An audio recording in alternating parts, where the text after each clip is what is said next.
ایک بڑے بزرگوں میں ان کا شمار ہوتا ہے، ہماری کیا اوقات ان کے سامنے. لیکن یہ کہ جب بڑے حضرات ہیں، کچھ ہمارے ہی بڑوں میں سے ہیں، علماء ہیں جنہوں نے باقاعدہ آرڈر کیا ہے کہ کوئی بات جو ہے نا لوگوں کے سامنے، لوگوں کو گائیڈنس کی ضرورت ہے اس معاملے میں تاکہ لوگ افراط و تفرید کا شکار نہ ہو، تو پھر میں کچھ جسارت کر رہا ہوں چند الفاظ آپ کے سامنے پیش کرنے کی.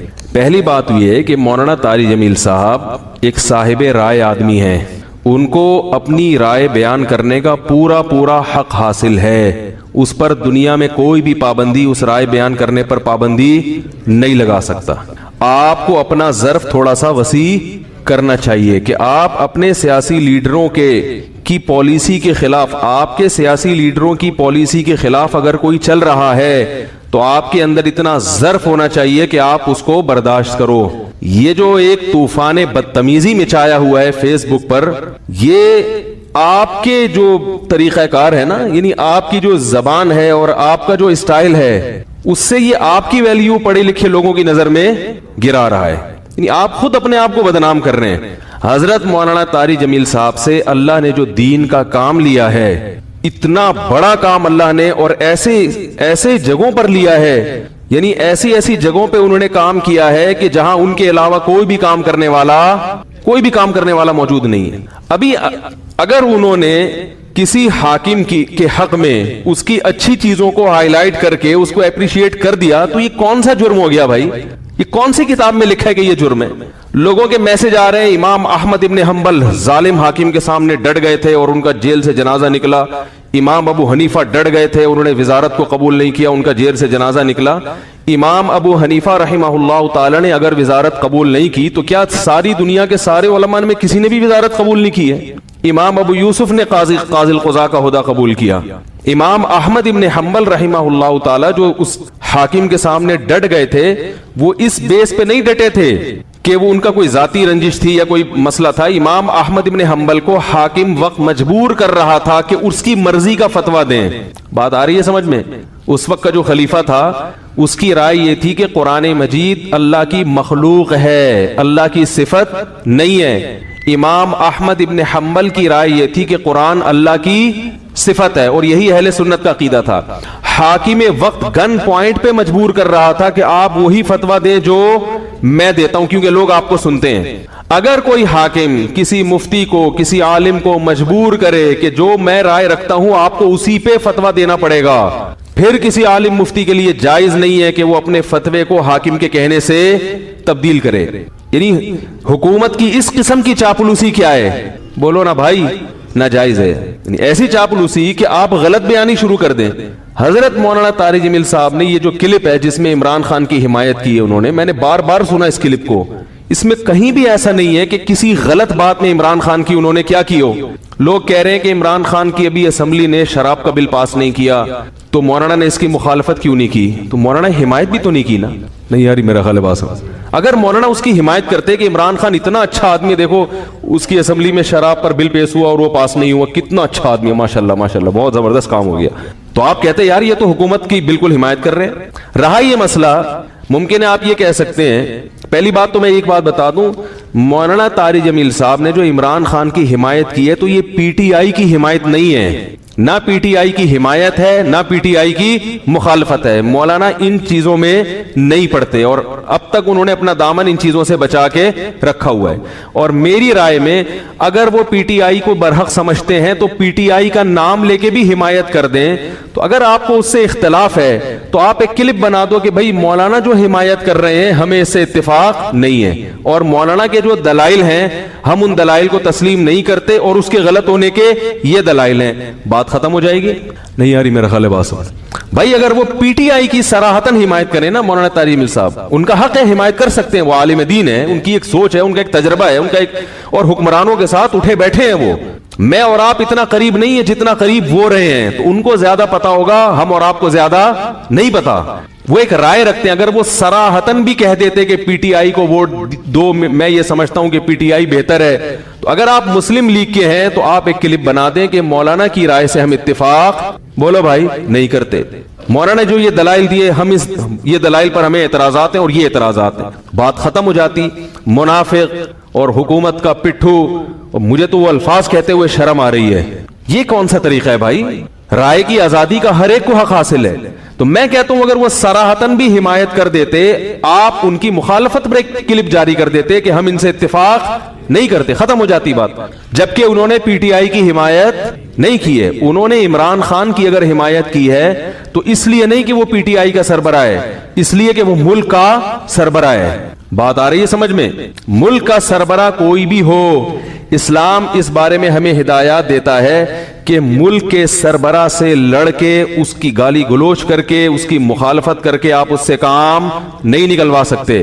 اسلام میں حکم ہے ملک کے سربراہ کی اطاعت کا, فرما برداری کا, اس کی تعظیم کا, اس کی عزت اور اس کے احترام کا. ہمارے اکابر کی تاریخ ہے یہ.